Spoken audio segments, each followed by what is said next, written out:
Hello, everyone. Welcome back to Podium Pop. My name is Gracie. I'm here with my co-host Celine and our special guest this week, Marlee. Hi. We're gonna talk with Marlee a bit, about how she got into motorsports, her favorite series, stuff like that. And of course, there's the Red Bull of it all from this week. So we'll be talking all about that a bit and some fun games at the end. So definitely stay tuned. Let's go get started. Yay! Miss Marlee, tell us a bit about yourself. What are you up to these days? Okay. I'm on the internet with y'all. Mm-hmm. Most commonly with y'all are MJ or Andrea. And I'm also a grad student at IU Indy, so I'm here in Indianapolis, which is going to be really fun coming up soon in May. Oh, yeah. And yeah, honestly, I feel kind of bad because I feel like I've been kind of out of motorsports for a little bit due to necessity of covering college basketball, which has been really interesting and fun. Also, this is so random, but I have to tell y'all this. I made a tweet defending a college basketball player yesterday. And who followed me from that tweet?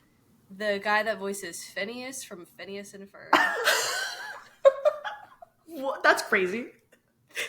Big basketball fan. That's what it is because I haven't tweeted in like months, and then I woke up last night to go potty in the middle of the night, and I checked my phone. That's literally Phineas. Follow that girl.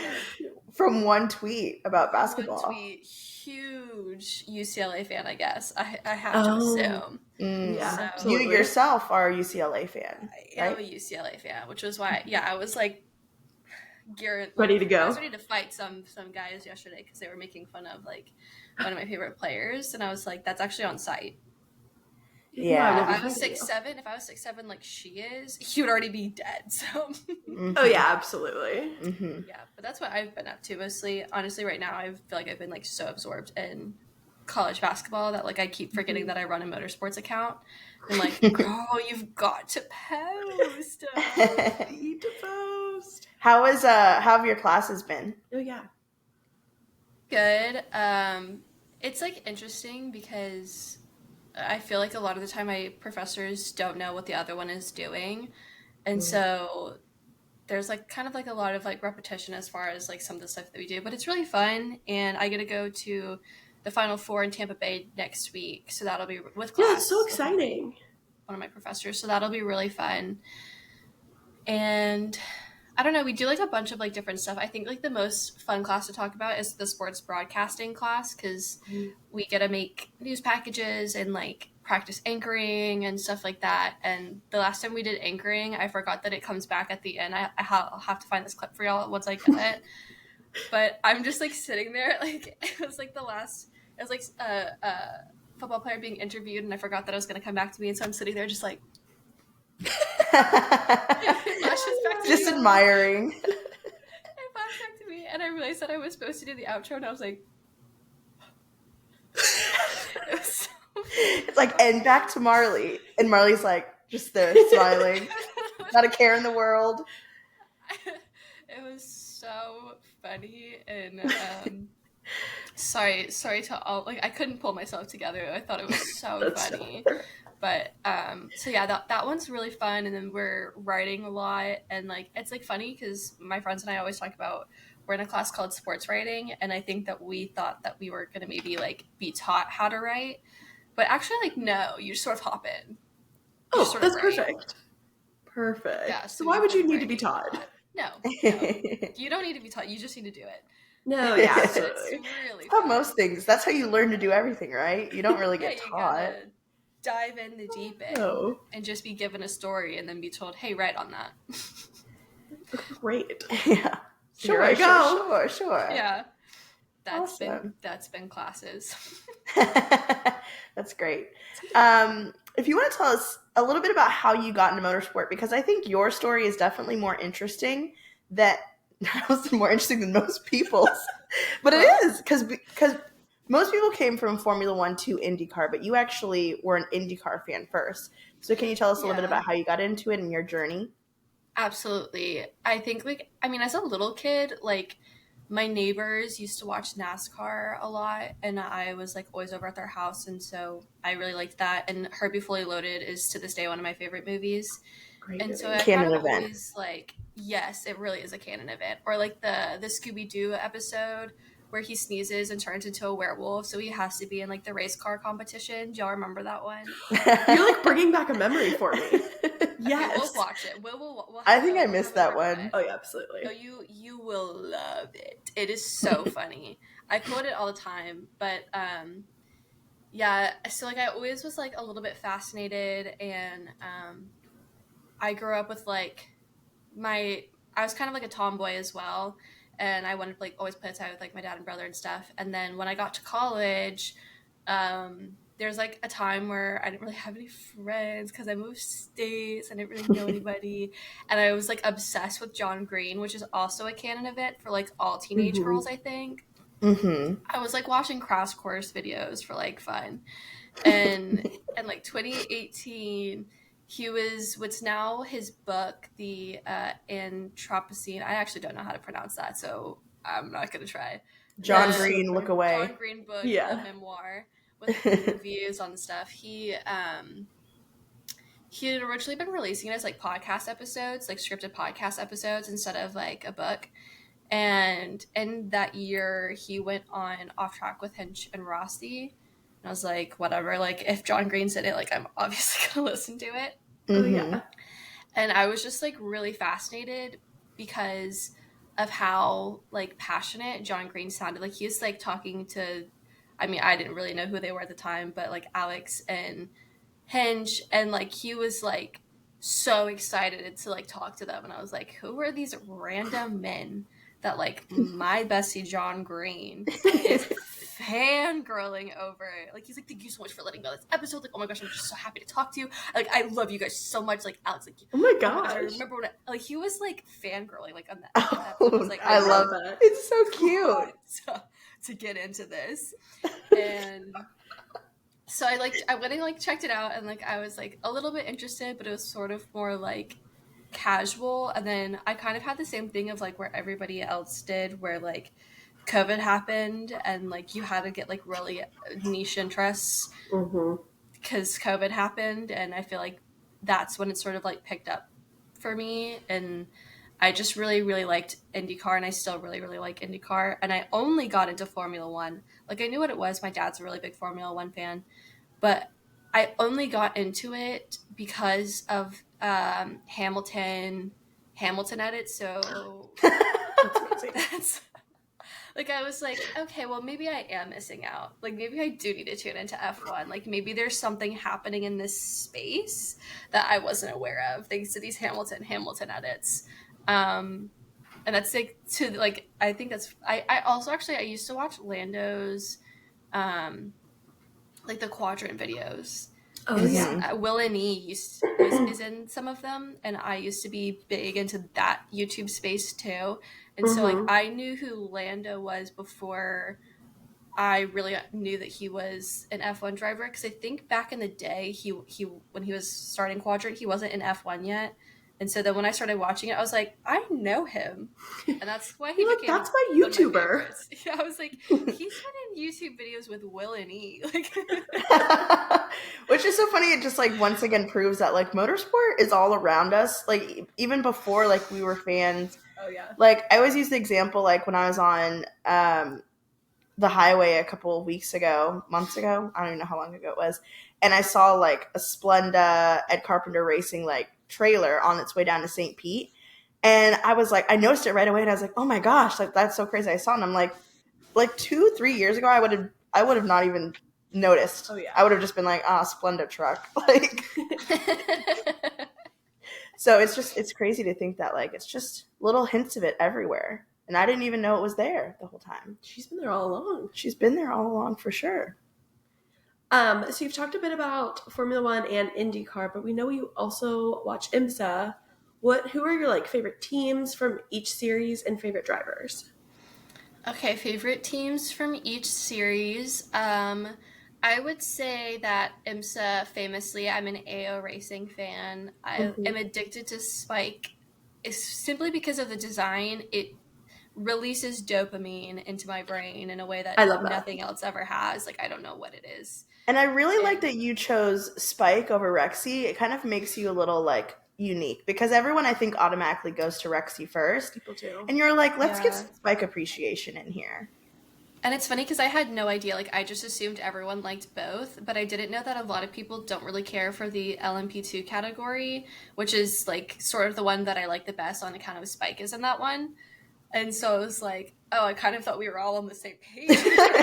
Well, it was hard too because, you know, we went to Daytona 24 together and all of our like teams and all of our drivers just happened to all be basically in LMP2. So that's really the main one we kept up with. And we were talking to everyone and they were like, okay, like we don't really care about this one. Like, it's all we could focus on.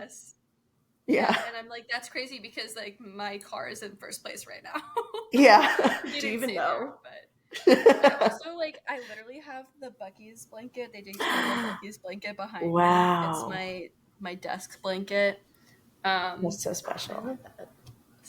Shout out to the blanket for keeping us warm. Yeah, really. We needed that. You guys looked freezing. It was unbearably cold. Like, I was in Florida, and I was like, it's cold, but it can't be that cold. No, it was probably the coldest I've ever been, and only because of how long I was cold.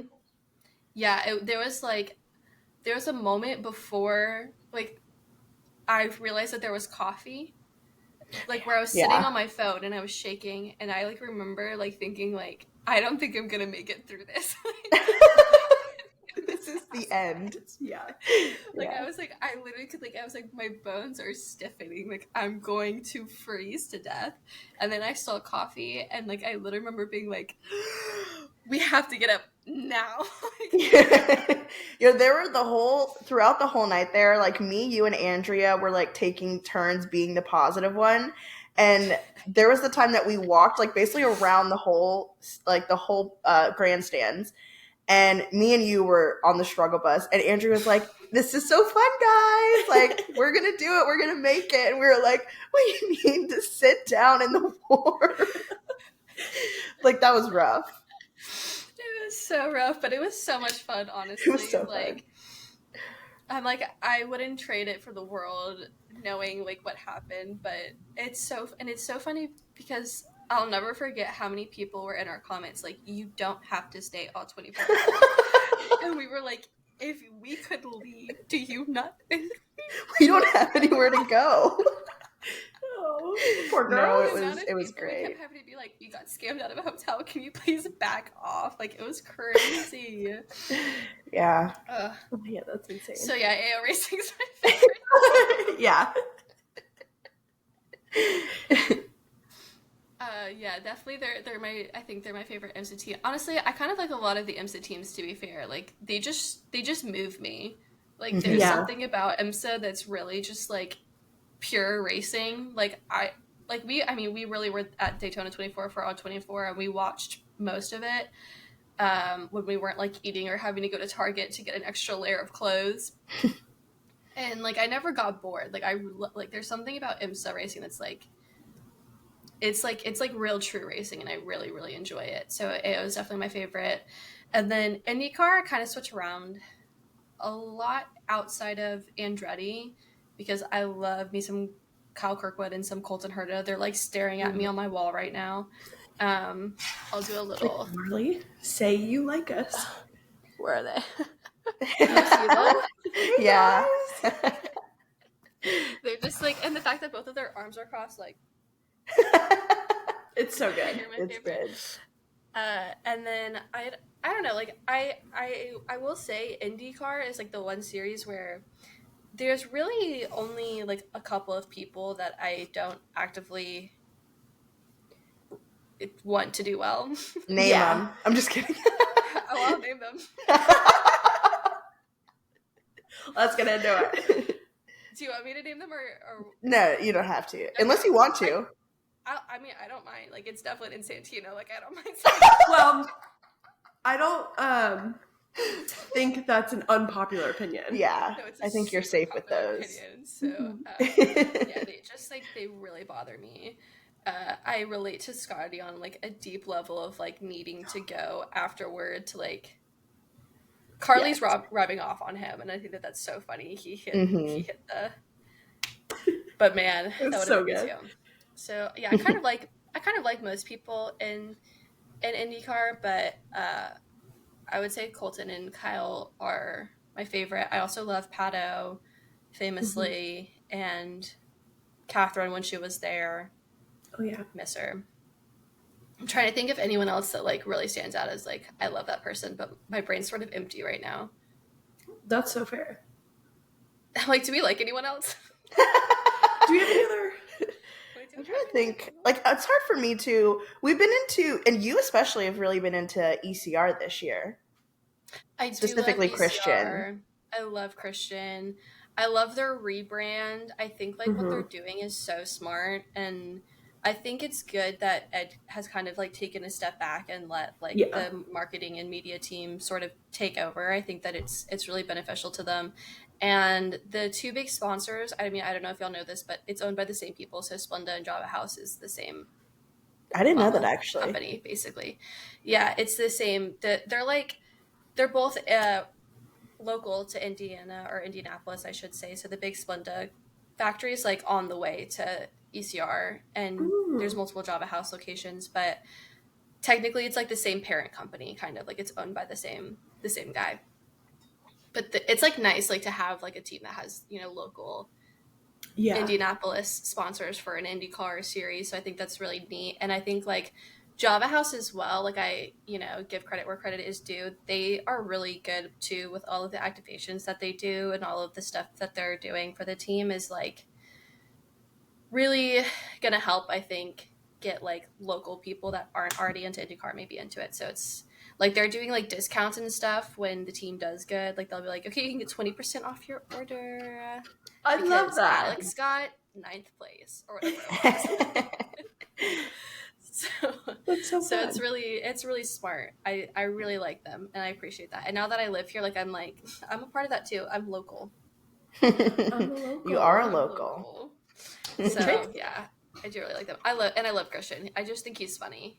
Yeah, he's so funny. The social media more game of that from him this year. Yeah, truly we do. More just like silliness, because it does get more eyes on the series. Yeah, I think there was I think we talked about it on the podcast before, but there was like a clip where it was after St. Pete, and he was talking about how it's like the most like friendship bracelets he'd ever received, and like compared to like last year especially, like he did not get near as many, and it's all down to like how he's being branded on social media. Like he's able to show his personality more. Like half, me included, like half the fan base didn't even like know anything about him, and now he's becoming a fan favorite because of how he's being branded on social media. Yeah, it's so smart. And also he famously did the one thing that could get me to like probably any driver on the grid, which was drive Spike for AO Racing. So like he was always going to be good by me. Like he was you're like, I was already a fan. Like, I literally remember at the Daytona 24, like every 2 seconds I'd be like, is Christian in the car right now? So he that worked out great for him. If he was looking for fans, he's got one in me. But yeah.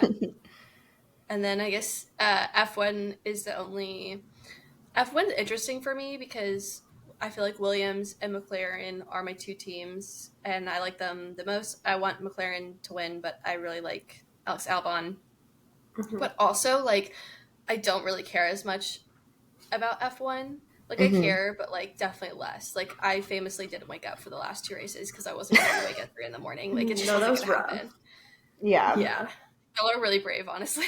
Like, I slept right through last weekend. I watched about, like, 10 laps, and then I was like, can't do it. I didn't even try. Like, I went to set an alarm, and then I literally laughed and, like, turned off the alarm. Like, I was like, that's not happening. That's what we have to do. I'll be more interested later, I think, but it's definitely the series that I think I care about the least. And I think part of that is because I came into it the latest, or found out about it the latest, and it just didn't stick as well as the others. And also I find F1 fans to be like a little bit hard to talk to sometimes. And we were actually just talking about that, and I wanted to bring it up because you are a McLaren fan, you like Lando, and I don't know if you saw like this week, like the Lando fans, I'm a Lando fan, Yeah. we're Lando fans, but the Lando fans were like intense this week about like just stuff going on in his personal life. Like, we're not going to talk about it, but, and it's like sometimes it's like we were talking about, sometimes it's embarrassing to be a Lando fan, but also sometimes it's embarrassing to be a Formula One fan because like some fans like are, and it's all comes down to the popularity of it. Like, any of them that's going to be the most watched and the most viewed and the most popular are going to have the most interesting, sometimes kind of crazy fans. So it would have happened if it was Roles Reverse, IndyCar, all of that. But sometimes it's like, yeah, I'm a Lando fan. You're like, but I'm not like, I'm like chill though. Like, I literally have a TikTok draft and I said, hey guys, I'm a normal fan, I promise. Yeah. I like try not to talk about it. Like, I've been only talking about Alex Albon recently because I'm like, I don't even want to bring up the fact that I'm a McLaren fan, because first it's like people arguing about Lando and Oscar, and I'm like, can you please just let my brothers chill in peace? Like, can you just leave them? Like, let them be. They're also so fine. They're so fine. They're fine with each other. I know. So why are you all fighting right now? Yeah. It drives me nuts. Like, I'm like, y'all sound crazy. Like, you literally sound crazy, and I don't want to be dragged into that. And then, like, I just saw, like, last night that all the stuff about what that's happening with Lando, and people care too much about their personal lives, and the parasocial relationships in F1 are crazy. The strongest, I think. Absolutely. In the sense that it's like, these are people that you have never even spoken to.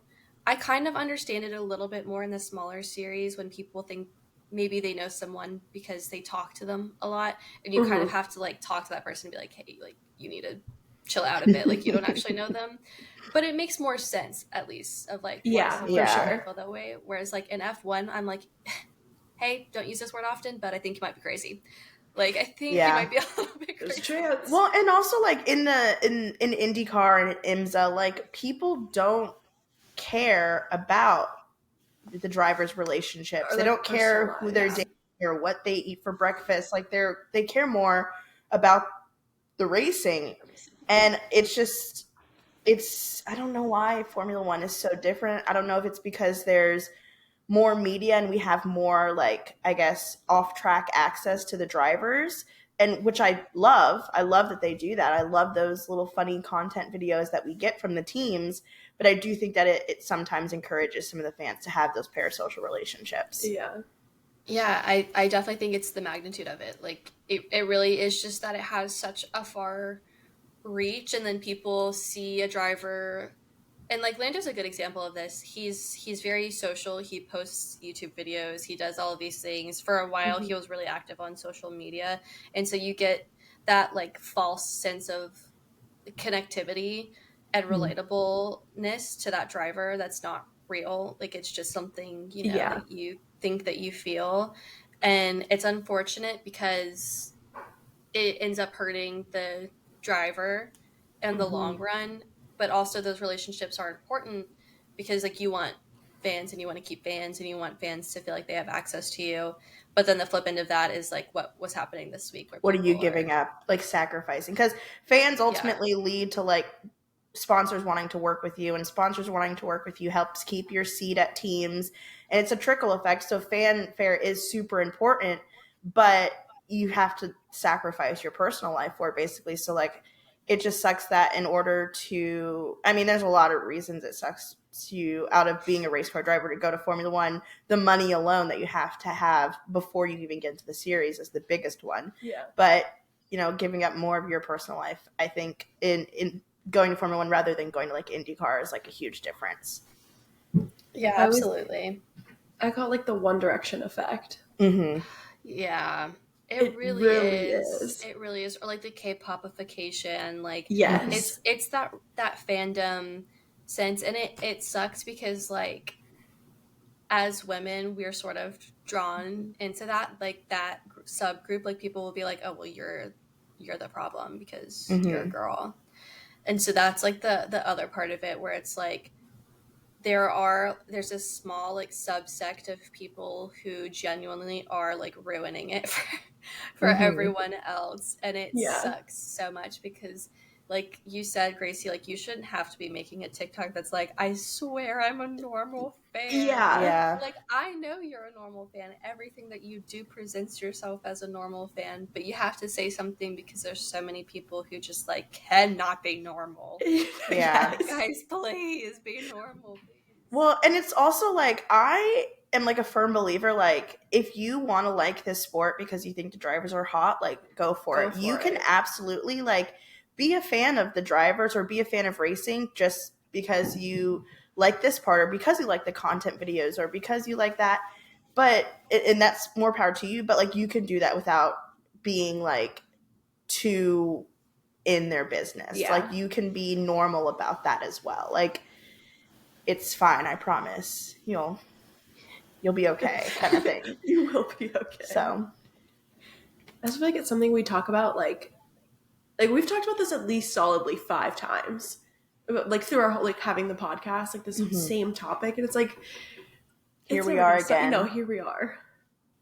And you know what sucks is you're gonna have to keep talking about it. I'm sure. As long as you have this podcast, there will be times where it's gonna come up, and it's always somehow Lando will be at the he's always in the center of it. Poor fella. And I think like I think it's because he does have like a younger fan base than the other drivers that there are those like, and you know what, we've all been through it. We've all been fans when we were teenagers where we had to like looking back at it, we're like, oh my God, we were like a little too intense. It's like a journey that a young woman has to go through. And unfortunately, some of them are experiencing that with them being a fan of Lando Norris. And I'm sure in a couple years, they're going to be like, why did I act that way? But until that happens, again, it's a canon event. It is. As I say, I famously was a part of the group on 1D Twitter and Tumblr that was trying to hack into the hotel security, the elevator footage of the Wanted and One Direction. Like, I was like actively like in my hacker era. Like, I cannot speak on what these children are doing because that's what I was up to at 15. So like, I forgive them. Like, it's fine. Yeah, like this is a cautionary tale. Like, it's a reminder. We're not shaming you for it. We're just trying to help you or you to come to the realization a little bit quicker. Because someone has to do it. There has to be, like, a guiding voice somewhere. For me, it was my older sister that was like, hey, that's actually really weird. And I was like, oh, yeah, I guess it probably is, huh? Maybe I should stop. Like, me having a mental breakdown when Zayn left One Direction. I'm in the middle of sea lunch. Yep. And, like, how am I supposed to go to my 6th period like this? And I literally can't go to class. Like, I'm sobbing my eyes out into my mandarin oranges from school lunch. Like, how am I supposed to move on from this? Yeah, and I used to get double mandarin oranges, too, if anyone was wondering. Oh, big mandarin orange girl. A huge mandarin orange girl. Oh, I love that. Yeah, with my spicy chicken sandwich, don't even worry. Oh wow, and this is a spicy chicken sandwich from the cafeteria. Me too. Those hit. They were pretty good. They really did. Like, Zayn leaving One Direction didn't ruin that combo for me. Like, I was still getting spicy chicken I'm so sandwich glad. It could have been ruined forever, honestly. Could have been. I can't give him that power. I was we had fire drill, and I remember I was outside, and my like older cousin had texted me, and she was like, oh, and I wasn't allowed to have Facebook, and he posted it on Facebook, and I remember she was like sending me the link, and I was like, it won't open, I don't have an account, I can't see it, and then she was like, Zayn left One Direction, and I was like just standing outside of my fire drill being like, who can I tell this to right now? I need to alert the masses. No, I was like, hear ye. I literally, Zayn's gone. I remember like walking into my WAP class, my world history AP. I sat down, laid my head down, started sobbing, and my teacher was like, what's going on? And the whole class was like, you need to give her space. Like, don't talk to her. Like, really, now's not the time to be teaching. Like, that's really insensitive of you. Like, I can't even think of anything in like, so now I'm trying to like relate it back to Formula One. I can't think of any singular thing that could cause that kind of reaction in the world of Formula One. Like, that is how big One Direction was. I'm sure some people probably felt that way when Lewis left to Ferrari. Like, there were some Mercedes like fanboys probably that also laid their head down and sobbing, I'm sure. I remember the head of security at my job like coming up to my desk and being like, who am I? Like, am I a Lewis fan? Am I a Mercedes fan?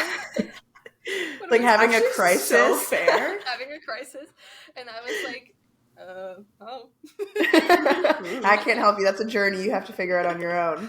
I was like, I don't think I'm involved in this. That's that's not my team.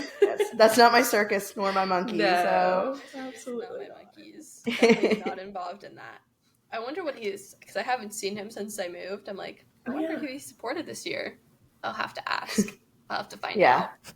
Get to the bottom of that for us. Yeah, because I mean, he was doing that all season. Who am I supposed to? Who am I going to be a fan of? What am I going to do? No, that's actually so fair. I always talk about it though because I'm like, I love McLaren as a team. Like that's how I came in, because I came in, saw a TikTok edit of Lando. Actually, it was just a regular video, but it was a TikTok video, and then I was like, I love Lando. And then I was like, I love McLaren. And I was like, I love Oscar. And then I was like, okay, I'm a McLaren fan. And then I was like, if they both leave, am I still a McLaren fan? Yeah, we're going to have to go through a journey. Hopefully that's not Hopefully not till 2030, though. Yeah, not for a long time, but at some point, I fear the same thing. Like, that's going to be rough for us. Yeah, no, for sure will. We'll have to navigate each other. Yeah, together. We'll have each other, and I'm gonna need a spicy chicken sandwich and some mandarin. We all sit down. The day it happens, we all get together. We all sit down and just have a nice little meal. It's like 5 years from now, we're like, we need our spicy chicken sandwich. Oscar has left McLaren. I don't like talking about it. Yeah, no, I'm sorry. You didn't need to bring it up. So we have gone to a lot of races together, actually. But tell us a little bit about some of the favorite races that you've been to, and a little bit that you got to experience last year. Okay, I think my favorite race that we've been to was Nashville. I loved Nashville. For IndyCar. It was genuinely, I think, the most fun I've ever had in my life. We were delirious off of just vibes. Yeah. And, it will live in my memory forever. Like, I will never forget dancing to Life is a Highway in the rain as Gary was drunk on that stage singing for us. No. He was singing for us specifically. She kept talking to him. We're like, can we get this show on the road? The way that the band was like trying to play music over him. It was so funny. And then just like it pouring on us and us being like, let's just go into the store. And then leaving with matching jerseys, I just think is like a tale as old as time. That's such like a girl thing to do. We were really the epitome of I'll buy it if you do that day. And walking out in all matching jerseys. It was actually, I will say, it was MJ's fault. Like she was the catalyst there. For sure. She was the pusher. Like she was like, guys, we're going in there. We're all buying this jersey. And all of us were like, we already got another jersey this weekend. And maybe, and MJ's like, no, we're doing it. And we're like, okay, we're doing it. I literally remember being like, I really want it because it's pink and we're losing pink next year. Like we all knew that Auto Nation was pulling out. And so we were like, we need a pink jersey. And we were like, if they have them in there, like, maybe we'll get them. And then we got it. It was like, well, they're here. They had, like, the sizes for all of us. And they didn't have that many. It was very much so, like, a Sisterhood of the Traveling Pants moment. It was perfect. It was, like, literally perfect. And then, I mean, really, the rest is history.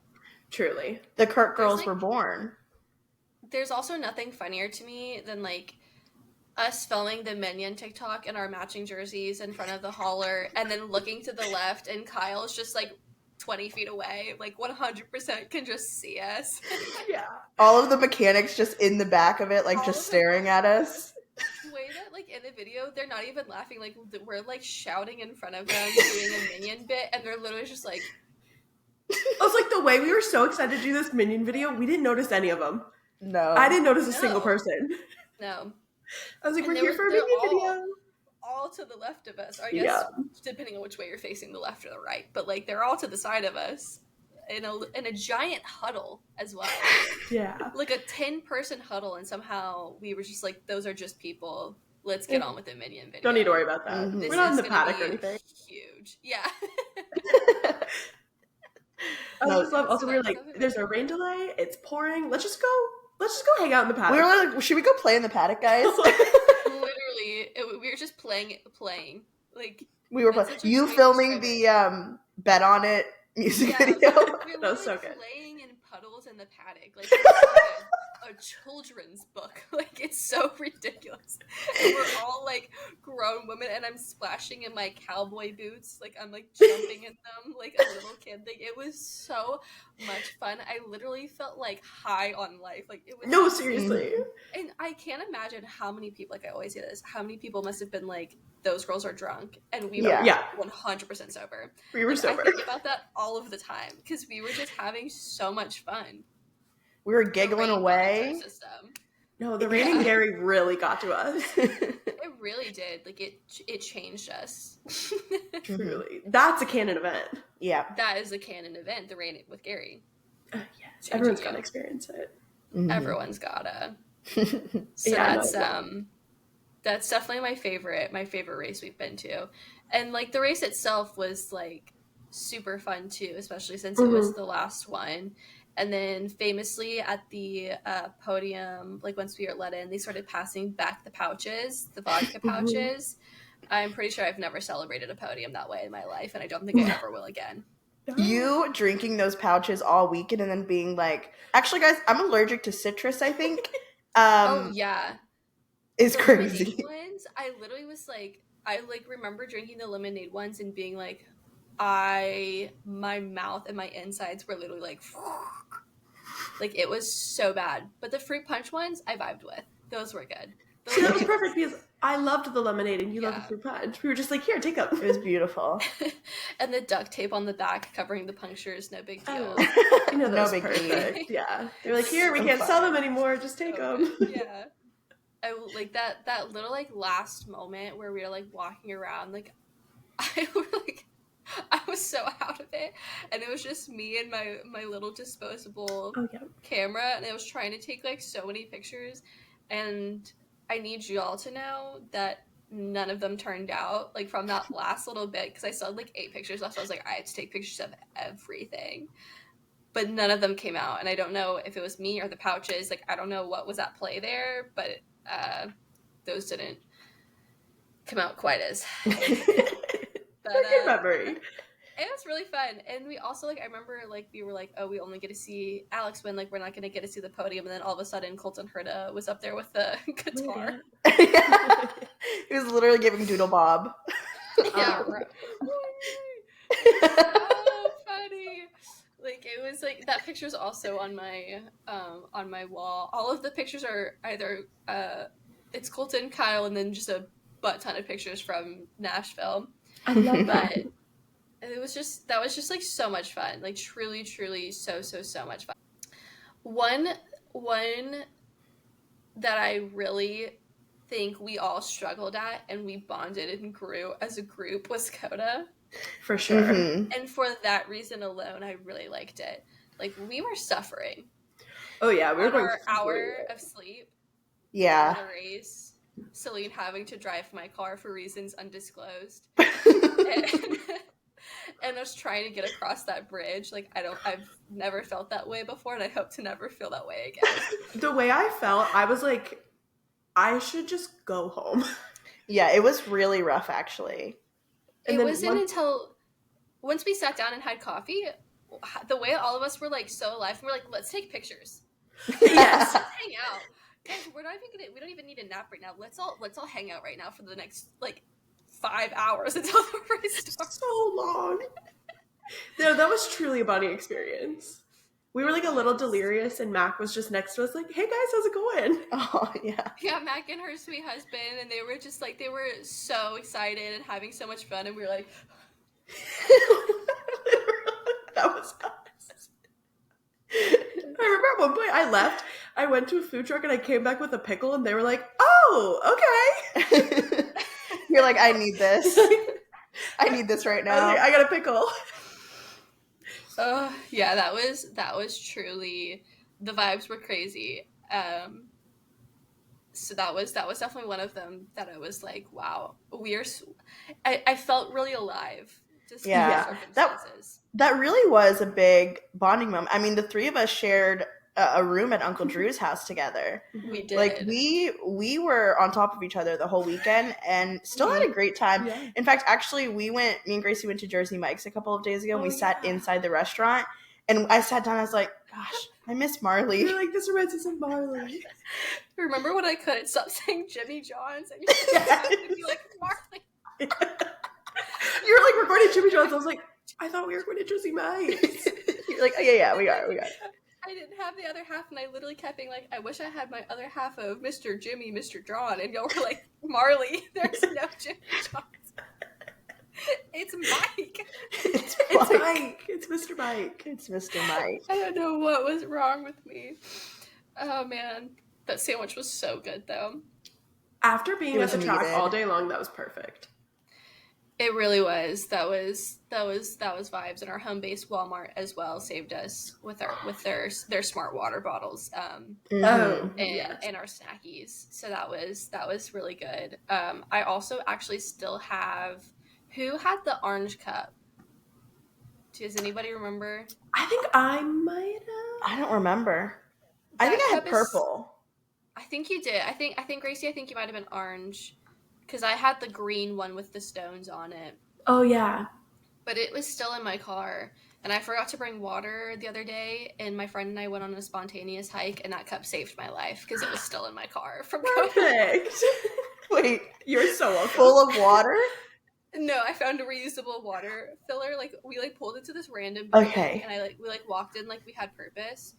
And I was, looking around, but the worst part is there was, a front desk right at the front, and I said, hey, man, I'm going to be honest, I'm just, trying to find, if I can fill my water bottle up. And they were like, yeah, if you go in the back, there's a water bottle filler up over there. And I was like, thanks. Thank you. And filled the orange cup. Shout out to that random building that I pulled up into. Because we were, walking, and I saw it, and I said, we're going in there. I need water now. Get me in there right now. So, yeah, Coda was definitely... an experience. Honestly, I think it's funny because Daytona 24 is also one of my all-time favorites, and I really think that it's just because we were struggle busing, but we were struggle busing together. Yeah, and I think that's why Coda similarly is one of my faves. It's just because I was like, well, at least I'm not alone. Yeah, and I'm it's struggling by myself. It's always even during the moment, when I'm struggling, I'm like, gosh, this is going to be so funny in 2 weeks. It's going to be so funny. It always is, too. It's always us waking up on an hour of sleep at 4 a.m. or something in Coda. I literally opened my eyes I'm so tired. This is going to be hilarious. I was like, you guys, we're in GA. We have to get up. I literally, I remember being the one that was I did not want to get up, but I was like, guys, I'm still so drunk. I don't think I can do that. I was pulling the group along that morning. Literally, yeah. And I don't even think we got besides getting dressed, I think we literally just got dressed. My hair was still in the same braids that we went to the club in. I literally changed and was like, we have to go. We gotta go. And also I was like, are we putting on makeup? What are we doing? No, literally the way that it was just we just gotta go. Yeah, we probably terrified Uncle Drew that weekend. Oh, I'm sure. I'll never forget us being like, we're gonna go out, and they were like, where are you going? And we told them, and they were like, okay. We're like, it's an ESPN event. Yeah. You were like, it'll be fun. It'll be great. It'll be fine. And they were like, okay, call us if you need us. And then we were like, whenever we get home, we'll be really quiet coming in, don't worry. But we're probably going to head out around 4:30. And they were like, morning? You're like, yeah, actually, we are. We literally got back past midnight, probably close to 1 or 2. We got back. It was 1 something, because I remember specifically on my Fitbit, it told me we got an hour and 29 minutes of sleep. Perfect. And I was like, sick. Also, the way we got home and I was like, I'm going to take a melatonin so I can fall right asleep. I woke up an hour later, probably the melatonin being like, girl, go back to bed. Yeah, that was, yeah. It was fun though. It was a great It was time. so fun. We got to experience And it then the together. drive back to take y'all to the Houston airport, and we got the Buc-ee's hockey pucks of chocolate. Mm-hmm. So good. That was like life altering. Yep. It was It very was good. so much chocolate. It was so good. You really changed my perspective on Buc-ee's, because before I got to Texas, I'd only been to Buc-ee's one time, and it was famously a really traumatizing experience. And I was like, I was not a fan of Buc-ee's, but Texas Buc-ee's really changed my opinion. And now, obviously, after our road trip to and from Daytona, where I think we stopped at every single Buc-ee's that we passed, I don't think we got gas not at a Buc-ee's more than 2 times. Like, Wow. Yeah. Buc-ee's no. only. Buc-ee's or die. It was all Buc-ee's and the same orange car that was going to Daytona too. Yes. Oh my They were God, it was following us crazy. down. That's so We cool. saw them at like 2 different Buc-ee stops, and we're like, are they following us right now? Oh, that's a little scary. They seemed like It a was an lovely old couple. Yeah. It Yeah. was- Oh, okay, perfect. honestly, like the whole time we were like, I really wonder if they're going to the race too, because like I can't think of any other reason in January to be driving down to Daytona. Like, but it was really fun. Yeah, those Buc-ee's trips saved me. I actually just finished my gummy sharks that I bought yesterday, and I was like, I'm kind of sad. Like I kind of need more Buc-ee's gummy sharks now. So if anybody wants to go on a trip to Daytona, to hit up all of them. Sure, I'm Yes. down. Yeah, let's go. It's actually just the Buc-ee's World Tour. You go to every. It's like that YouTuber that does like Tez all of the videos. Margaritavilles. Yes. It's us going to every single Buc-ee's in the country. That's like literally my dream. I would love every that. time. Switch We should between work on that. burritos and brisket sandwiches. Mhm. That's my literal dream situation. Yeah, I would absolutely love that. We also need to talk about how we famously met at the St. Louis IndyCar race, and we were like, "Hey, by the way, I think we're gonna go to the Nashville, like the closing IndyCar race." We were like, "You want to come with us?" And you're like, "Yeah, sure." Like we literally met that weekend, and then we're like, "Okay, we'll find an Airbnb. I'll text you." Actually, even better, you have to talk about the fact that in us meeting, I knew that I wanted to meet y'all because we had already said something like in like our comments or something on TikTok, Yeah. and I was like, I knew that I wanted to do the Charlie XCX Apple Yes. dance, and I was not going to do that alone with my dad recording me because that's embarrassing. And so I remember being like, I feel like the girls of Podium Pop will do this with me. I'm Absolutely. DMing them. And that was my first ever message to y'all was, will you do the Apple dance with me at St. Louis? And we were like, "Yeah, absolutely." And then we were like walking, and my dad and I had gotten there really early, and I was already a White Claw in. And we're like in the paddock, and I saw y'all out of the corner of my eye, like while we were waiting. And my response was just turn around and walk back. I remember I literally saw your dress, and I was like, "That's something." I was like, "I don't know this girl. That's something Marlee would wear, though." And I was like, "I think that's Marlee." And it was. It was.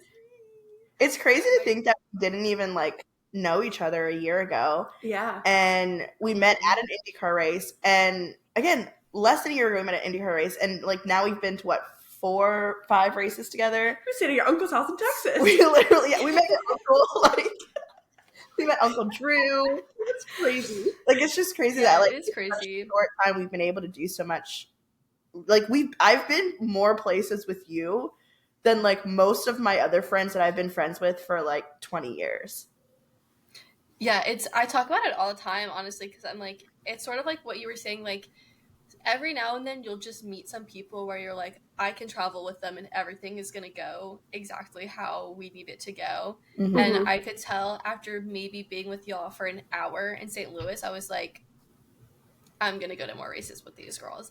Like, that was like literally all it took. And then I remember like we're sitting at the bar after the race Oh yeah. on Sunday.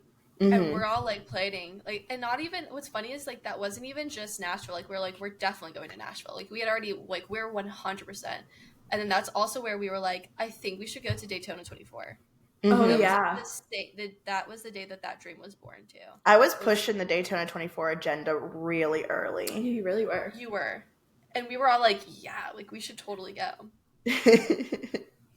Like literally just took you saying like I think like you're like yeah we should also go to like if anybody like I don't know like I'm so like I feel like we could go to like the 24 and we were like oh that would be fun like let's look into that too as we're like sitting at the bar having to shout to each other to say these things. Oh, it was so Yeah, loud. was so loud. Your dad just sitting there.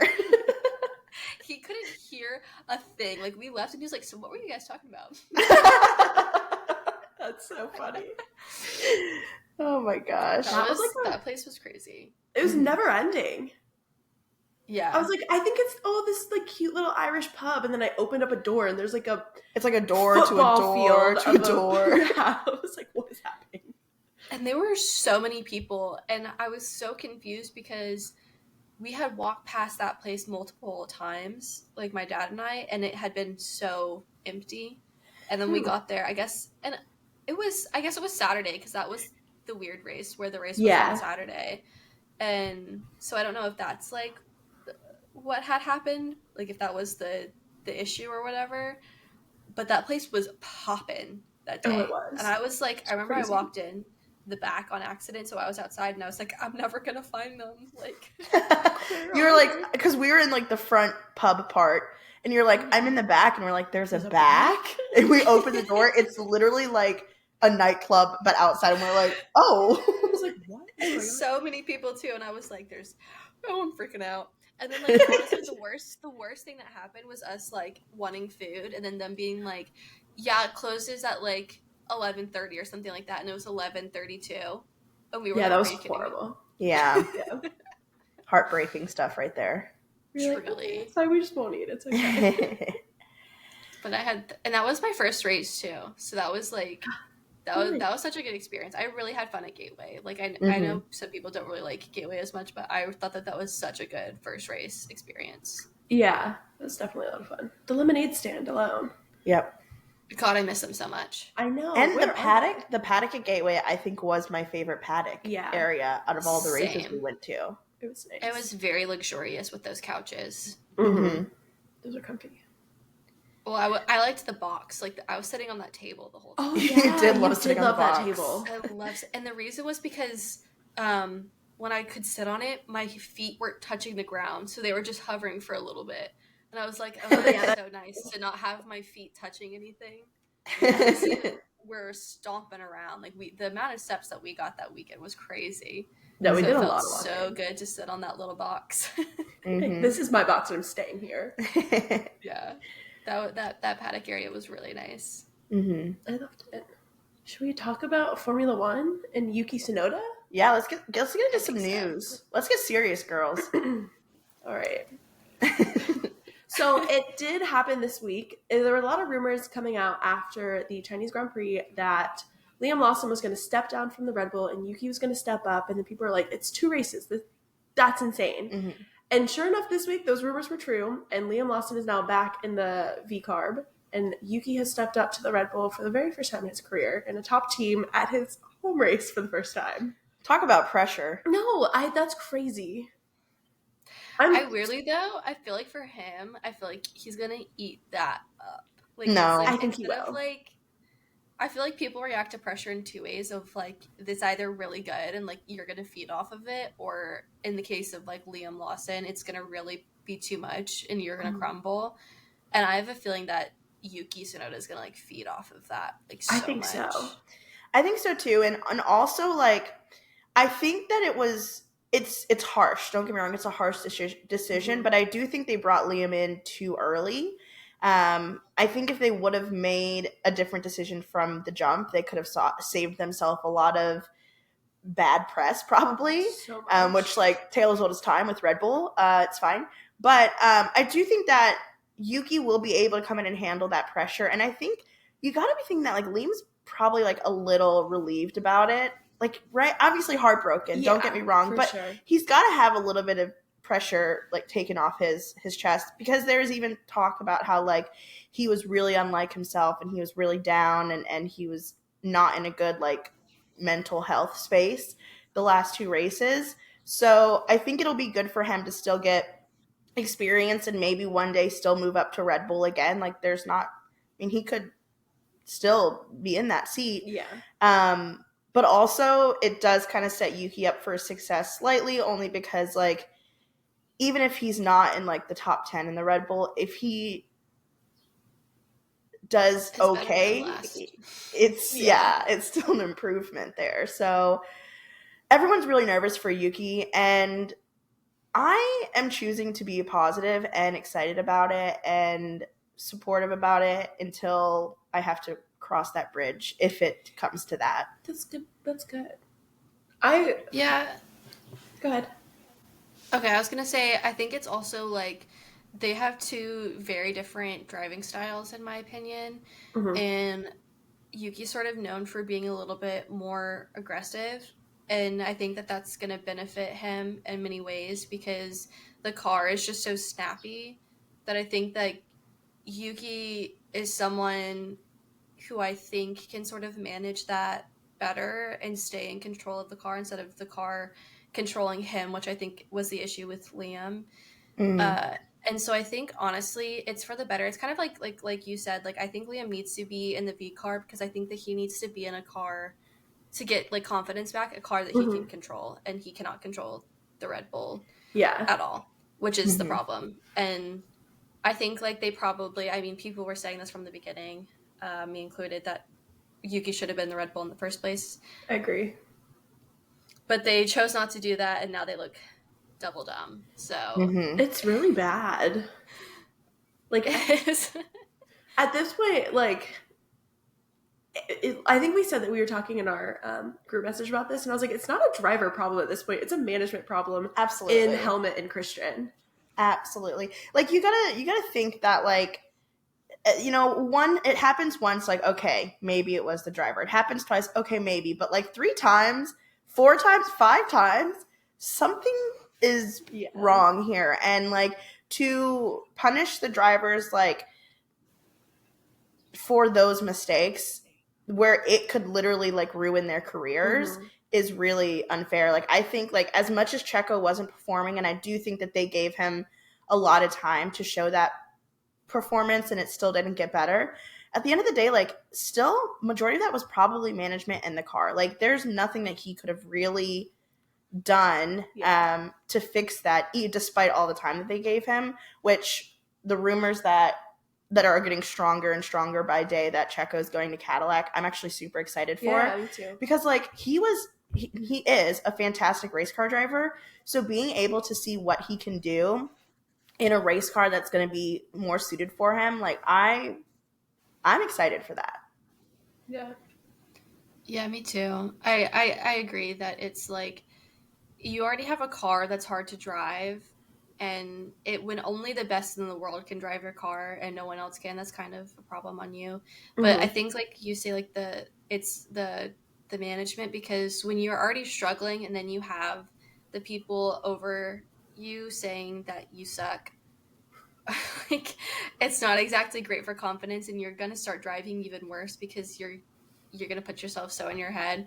And I feel like we talk about mental health a lot in this sport, and the fact and the lack thereof, basically. Like they're just none of them are being supported, I think, in the way that they should be being supported.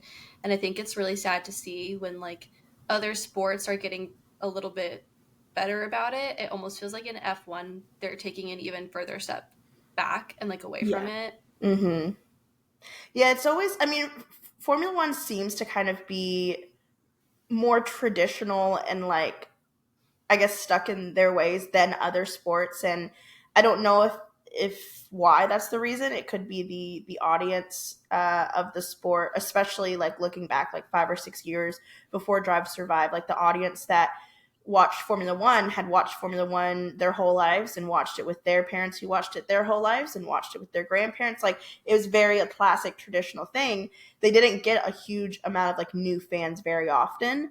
And I was, you know, obviously the hope is that with the new influx of fans and the diversity with the new fans and maybe the different perspectives, you would hope that it would get better. And I do think although it does feel like it's being taken in the a step in the wrong direction. I do think that it's being called out more, which is good. Like there's more conversations around how it's an issue, but it's still like there's so much to improve on. Yeah. It's bad.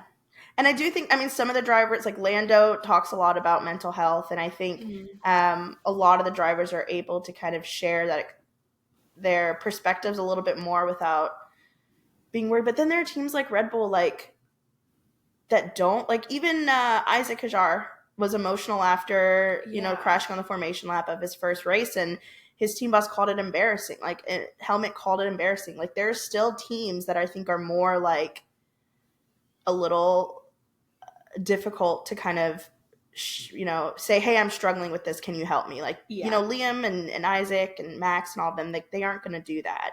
Versus like maybe at Williams, like I'm sure if Alex or Carlos went to their team and was like, hey, I'm really struggling with this, can we sit down and figure this out, they would help them. Like it's definitely like some teams are better than others. For sure.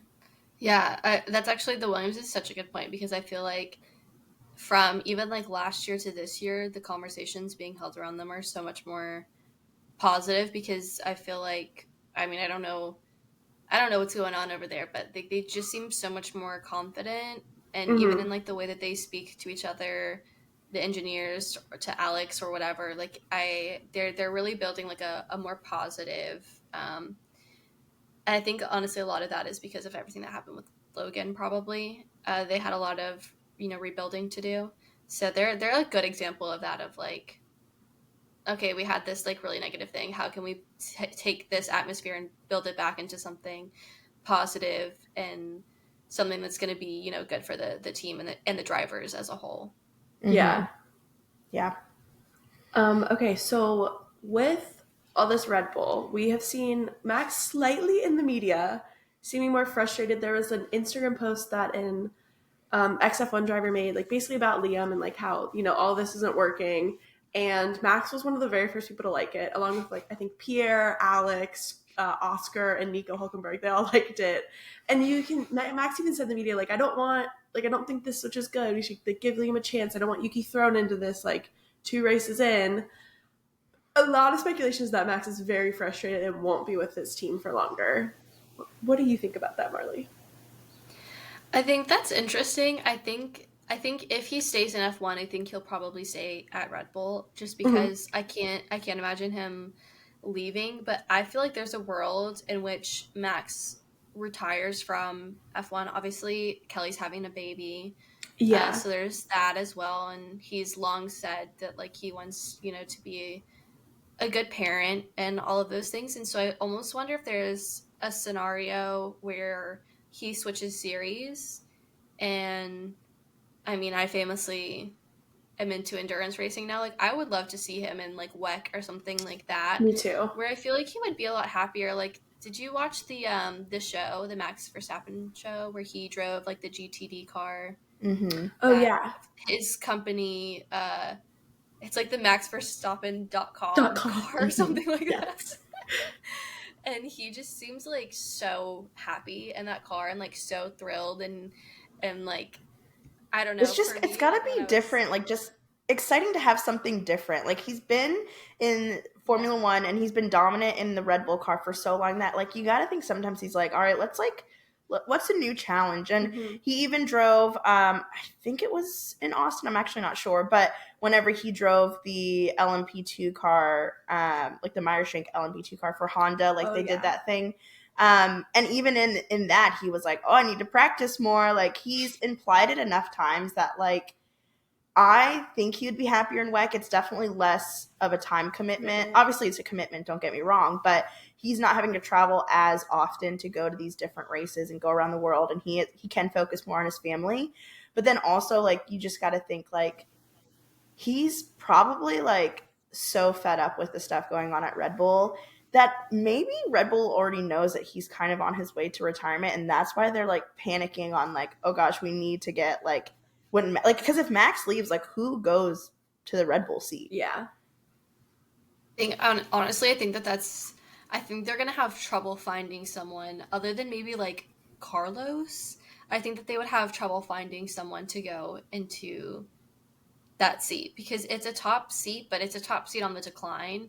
Mhm. And when you have a team like that, like it's going to be difficult. Like I always think of Red Bull as less of Red Bull and more of Max. And Yeah. Yes. when you have someone like that's, at least in like recent years, but when you have someone like that step away, I feel like it's gonna be it's gonna be interesting to see. Like we're gonna have to watch and wait, I think, but like I feel like he's kind of at the point where it didn't seem like last year when people were like Max is gonna retire, I was like, okay. And now I'm like, okay. Yeah, I could see it. Yeah. It is interesting too. Like, I wonder what he will do when Kelly has her baby. Like, if it like lines up with a race weekend. I was thinking about this last night. Like, if that were to happen and Yuki is in the Red Bull, who takes Max's spot? Because Yuki is technically the Red Bull reserve driver. Do they move up Isaac or Liam into Max's seat? And then if so, like, do they bring in someone from the driver program to go into V-Carb? Like, it's just so, like, do they pull Franco for a race? Like, I'm interested to see what would happen if that scenario, if the timing worked out. In that scenario, I feel like Isaac or Liam, maybe Liam, gets put into the Red Bull, and I feel like Arvid maybe gets put into the RB. Mm-hmm. Which would be super cool to see. Sure. I would love to see what he can do in the RB, but yeah. I mean, I can pull a One Direction and hack into their plans and like find out. Perfect. Will you actually? Yeah, use your hacking skills for good. Really, hacking into like driver stuff, like disagree, but hacking into Red Bull's like systems, absolutely. Yeah. I need to know their future plans. Like, there's just a file that says like Max's baby, and I'm like, open. Click. No, I don't know. I hadn't even thought of that. Honestly, I constantly forget that Kelly is pregnant until like and like I don't endorse paparazzis, like I think it's disgusting, but like then some like video will pop up on my like on my TikTok or like my Twitter, and I'm like, oh my god, she's pregnant, I forgot. It's like a jump scare every time. Like, oh yeah. Oh my gosh, a baby. A baby. We're having a baby. A baby. We're having a Formula One baby. That's so true. I hadn't even thought of that. I'm like, what usually happens? Like, I feel like I know. When's the last time there was an F1 baby? One of Kevin's, maybe? Yeah. I would say the only thing I can think of right now is when Kelly had her baby with Daniel Kvyat. So, hey, Penelope. Hey, girl.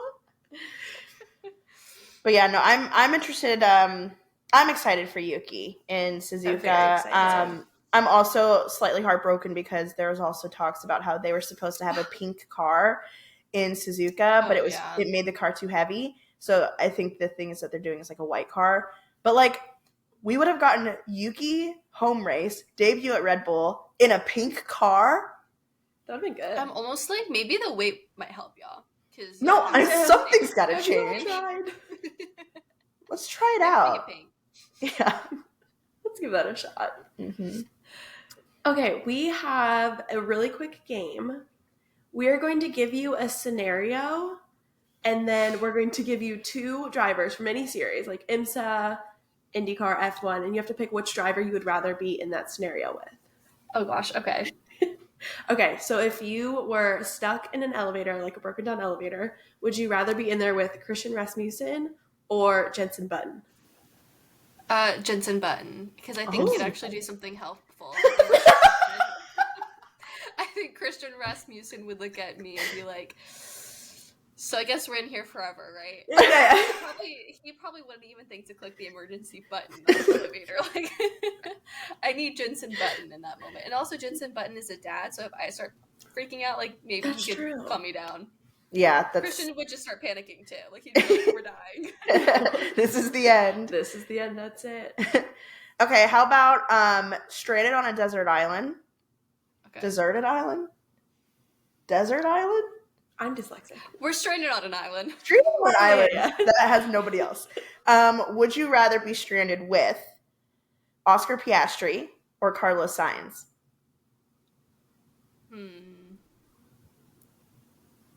I think Carlos would start to annoy me really quickly. This is the same thing as the first one, because if we're stuck on a island with no people and it's only us, like, I need help. Like, we're gonna have to build some sort of house or something. What are the three basic needs? Food, shelter, and Water? Water, and also being able to go potty. Like, we're gonna need all of those things, which means we're gonna have to build and like gather all of those things. And I just can't see Carlos being as helpful as Oscar. I think Oscar might be a little bit more helpful in that scenario. I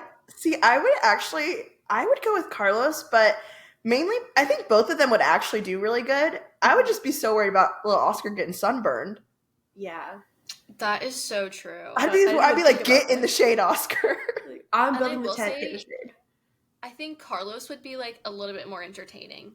Mm-hmm. Yeah, for sure. And when there's nothing going on, like, I might need some entertainment. Like, Carlos, I think, would be a little bit more entertaining. I think Oscar would be very like. We're good. I'd be like, yep. Sing or dance for me, monkey. Like, come on, dance, monkey. Okay, who would you trust more to make you like a full course dinner meal? David Malukas or Alex Albon? Alex Albon, I think. Alex too. Albon has him and Lily, I feel like, are always at like really nice restaurants, like when they're together. Yeah. They post like food that looks so delicious, and I feel like Alex is someone who would make maybe more of an effort to like cook maybe at home. Mm-hmm. I feel like David Malukas doesn't know how to cook. He maybe knows how to make like pancakes. Yeah, no, that's so fair. Or like on a good day, steak and potatoes. Like, you know, like the basic like like dude meal. Yeah. Like, some steaks. Literally, oh my gosh, actually NASCAR just made a video and they were like, you're inviting everyone over, like, what are you making? Almost every single one of them said like steak and potatoes. Like, I'm gonna grill out. And I'm like, sure you are. Yeah, no. Sure. That feels like what David's answer would be too. I feel like Alex would make something better. Yeah, a little more unique, more exciting. Get some variety. The next question that we have is, who would you rather have on stage with you doing improv? Okay, this hits home for you, I'm sure. Would you rather have Alexander Rossi or Pietro Fittipaldi? Oh my gosh. Oh my gosh, that's actually really hard. I feel like Pietro, because I feel like he'd be willing to yes and. Like, he'll go for it. I feel like Alex would get embarrassed and like nervous and then be like, I'm not doing this. No. Because they're both kind of quiet guys. They are. And I think, you know, Pietro seems like he'd be more willing to kind of be goofy, where like, I think Alex would be like, I don't know about this. See, I feel like if we're doing improv and I said something like a little bit too crazy, like Alex would be like, no. Yeah. I'm not doing that. I could see it. Yeah. Whereas like Pietro would be like, all right, I guess that's where we're going. Like, he'd follow you. That would be it would be a bad improv scene either way, I'll tell you. I don't think it's gonna be the best improv you've ever seen, but it'll be something for sure. Mm-hmm. Okay, if you had to pick for like your wedding, your bridal party, between Kyle Kirkwood or Colton Herta to be your man of honor, who would you pick? This is serious.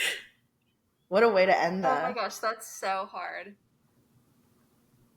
Like, they're planning the bachelorette, they're making sure the food's there in the morning.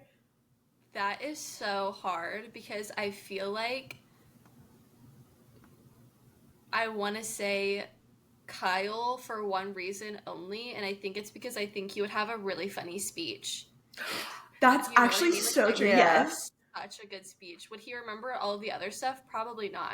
No. Would the bachelorette trip be fishing 100%. Yes. Or like sometimes you just have to take your losses if you want a good speech.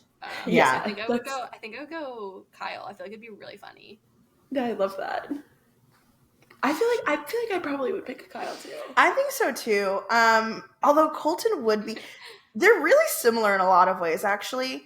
But I think again, Kyle might be a little bit more into it than Colton would be.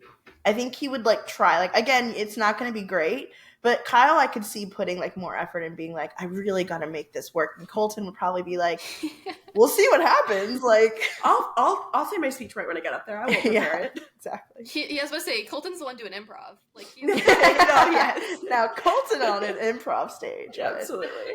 That'd be amazing. So those are all of our little fun questions we have for you, and I think that was our episode. Yeah, thank you so much for joining us. Well, thanks for having me. Do you want to talk about your socials, where they can follow you? Sure. I'm MotorsportMarlee on everything. Marlee with 2 E's, because I'm complicated like that. We will put her socials down if you're watching on YouTube down in the description, or you can go to our Instagram, our TikTok, because we constantly comment and post on each other's stuff. If you know one of us, chances are you know the other. Yeah. But thank you so much for joining us. You are our second guest, and it was so much fun. Yeah, it was fun. Thanks, you guys. I had a lot of fun. Thanks for letting me come on and yap away. Of course. Oh, we love to yap together, of course. Well, next week's episode is going to be a race recap on Bahrain. Japan. What'd you do? I missed Japan. We're going to be out of town this weekend, so the episode will be coming up late. So don't expect that until probably Tuesday, hopefully, if everything goes to plan there. So next week, Japan. Week after that, that's Bahrain. So we will be coming at you with those race recaps. And then in a couple of weeks, Long Beach will be back for IndyCar. Yay. So that's exciting. So a lot of good episodes coming up. Thanks so much for watching. Bye.